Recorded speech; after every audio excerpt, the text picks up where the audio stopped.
तो आज बात कर लेते हैं थर्ड कर्नाटिक वॉर की। फर्स्ट और सेकंड कर्नाटिक वॉर्स हम ऑलरेडी डिस्कस कर चुके हैं। अगर आपने वो वीडियो नहीं देखी है तो पहले एक बार वो वीडियो देख लें। और थर्ड कर्नाटिक वॉर जो था वो इंडिया में हुआ था 1756 से 1763 तक। और इंडिया में ब्रिटिश और फ्रेंच राइवलरी का फाइनल फेज था ये। इस वॉर ने डिसाइड कर दिया था कि इंडिया में कौन फ्यूचर कॉलोनियल पावर रहेगा और कौन निकल जाएगा। तो सबसे पहले ना इसका बैकग्राउंड समझ लेते हैं। तो अभी हम समझ रहे हैं थर्ड कर्नाटिक वॉर का बैकग्राउंड। तो ये वॉर एक्चुअली इंडिया में स्टार्ट नहीं हुआ था। इसका जो ओरिजिन था ना वो यूरोप के एक बड़े ग्लोबल कॉन्फ्लिक्ट से था। इसका ओरिजिन कहाँ पर था? यूरोप में एक बहुत बड़ा वॉर चल रहा था, 7 Years वॉर। तो इस वॉर की वजह से इंडिया में कॉन्फ्लिक्ट हो रहा था। इस वाले वॉर में ब्रिटेन और फ्रांस पूरी दुनिया में एक दूसरे के अगेंस्ट लड़ रहे थे, यूरोप में, अमेरिका में और इंडिया में भी। और इंडिया में फ्रेंच सेटलमेंट का मेन सेंटर कहाँ था हमको पता है, पौंडीचेरी में। तो पौंडीचेरी में फ्रेंच सेटलमेंट था मेन, ये इनका हेडक्वार्टर टाइप मान लो। और ब्रिटिश का मेजर सेंटर क्या था? मद्रास। मद्रास में ब्रिटिशर्स बैठे थे, ये इनका सेंटर था। तो फ्रेंच साइड को लीड करने के लिए एक एक्सपीरियंस्ड जनरल को इंडिया भेजा जिसका नाम था थॉमस आर्थर डी लैली।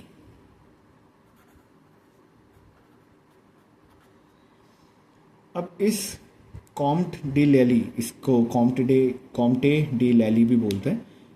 तो इस जनरल ने क्या किया, इसको बहुत एक क्लियर इसका एम था इंडिया में। इसको सिर्फ एक ही चीज़ दिखती थी कि इंडिया से ब्रिटिश इन्फ्लुएंस को कम्प्लीटली ख़त्म करना है, बस यही इसका एम था।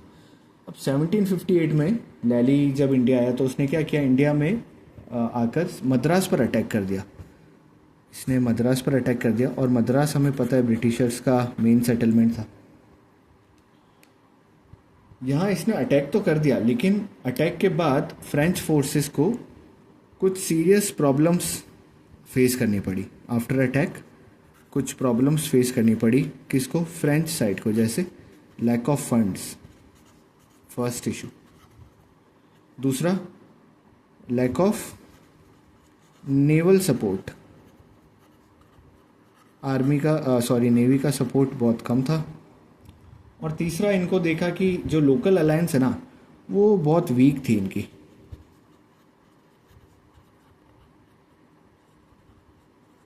तो ये कुछ इश्यूज इनको मद्रास के ऊपर अटैक करने के बाद फ्रेंच साइड को झेलने पड़े। अब इसी दौरान ब्रिटिश फोर्स को लीड कर रहे थे सर आयरे कूट। ब्रिटिश साइड से कौन थे यहाँ समझ लेते। ब्रिटिश साइड को लीड कर रहे थे आयरे कूट। तो ये ब्रिटिश को लीड कर रहे हैं, फ्रेंच को ये लीड कर रहे हैं। और फिर टर्निंग पॉइंट आया इस वॉर का 1760 में, जब एक डिसिसिव बैटल हुई। 1760 में ये सब होने के बाद एक बहुत ही डिसिसिव बैटल हुई जिसका नाम था बैटल ऑफ वेंडी वॉश।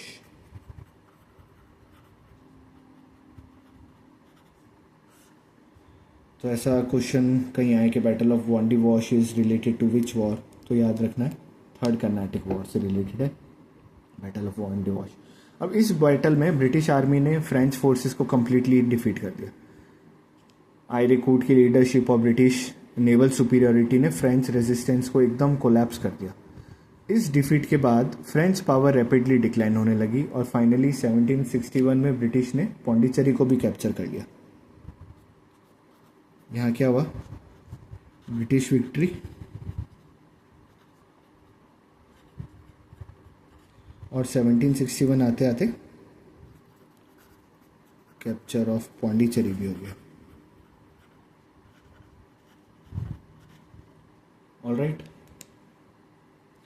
अब जब ब्रिटिशर्स ने इनका पौंडीचेरी, जो फ्रेंच का मेन सेटलमेंट था, उसको ही कैप्चर कर लिया, तो वॉर का फाइनल सेटलमेंट फिर यूरोप में हुआ। 1763 में एक ट्रीटी साइन हुई, ट्रीटी ऑफ पेरिस। तो फाइनल सेटलमेंट वहाँ यूरोप में किया, फिर वॉर भी यूरोप का ही था, ओरिजिन भी यूरोप का ही था, तो फाइनल सेटलमेंट भी इस थर्ड कर्नाटिक वॉर का कहाँ हुआ? यूरोप में। तो इस ट्रीटी के कुछ इंपॉर्टेंट प्रोविजंस थे, उनको समझ लेते हैं। ट्रीटी ऑफ पेरिस के प्रोविजंस क्या क्या थे? तो अब हम आ चुके हैं ट्रीटी ऑफ पेरिस पे।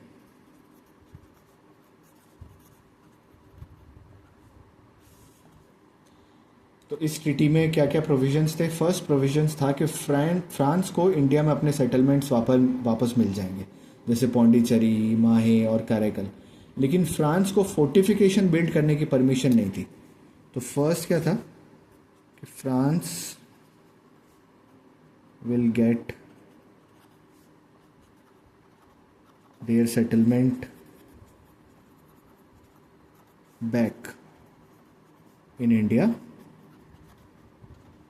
Without fortification. तो इनको इनकी जगह तो दे देंगे, लेकिन आप यहाँ पर किलेबंदी नहीं कर सकते आप। ये ट्रीटी ऑफ पेरिस में एक क्लॉज था। फ्रेंच को इंडियन पॉलिटिक्स में इंटरफेयर करने से स्ट्रिक्टली मना कर दिया गया। No interference in Indian internal politics. किसको बोला गया ऐसा? फ्रांस को बोला गया। फ्रांस वाले हार गए थे वॉर में, तो फिर इनको बोला गया। और फ्रेंच को इंडियन पॉलिटिक्स में इंटरफेयर करने के लिए स्ट्रिक्ट मना कर दिया गया, और उनकी प्रेजेंस सिर्फ कमर्शियल ट्रेडिंग एक्टिविटी तक लिमिटेड कर दी गई। बोले आप रहो इंडिया में, लेकिन only as commercial entity, political entity नहीं। आप आओ, ट्रेड करो, बिजनेस करो, ठीक है, पर पॉलिटिकली इन्वॉल्व होने का मत सोचो। तो इसका सिग्निफिकेंस क्या निकल के आया? सबसे पहला सिग्निफिकेंस निकला कि फ्रेंच पॉलिटिकल एम्बिशंस परमानेंटली ख़त्म हो गए इंडिया में।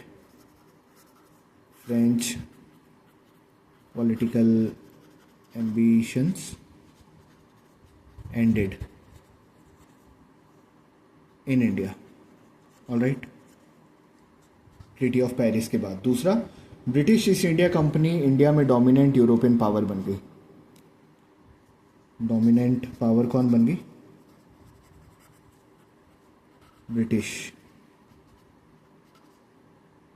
East India company, British EIC, ये बन गई डोमिनेंट पावर इंडिया में, राइट।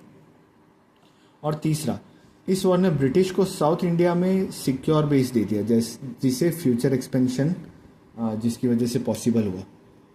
क्या हुआ? Secure base in south India for Britishers. अब इनके पास एक अच्छा सिक्योर परमानेंट बेस टाइप हो गया, तो यहाँ से फिर ये बाकी जगह में अपने पावर्स को, अपने डोमिनेंस को एक्सपेंड कर सकते थे। तो इस वॉर के बाद ऐसा बोलते हैं कि फ्रांस जो है वो एक political rival of Britain in India, वो कम्प्लीटली सीज हो गया बेटा। और थर्ड कर्नाटिक वॉर को अक्सर इसलिए कहा जाता है final struggle for European supremacy in India, right. तो आज हमने देखा थर्ड कर्नाटिक वॉर के बारे में, क्या रीजंस रहे, फिर ट्रीटी ऑफ पेरिस को समझा, उसका सिग्निफिकेंस समझा।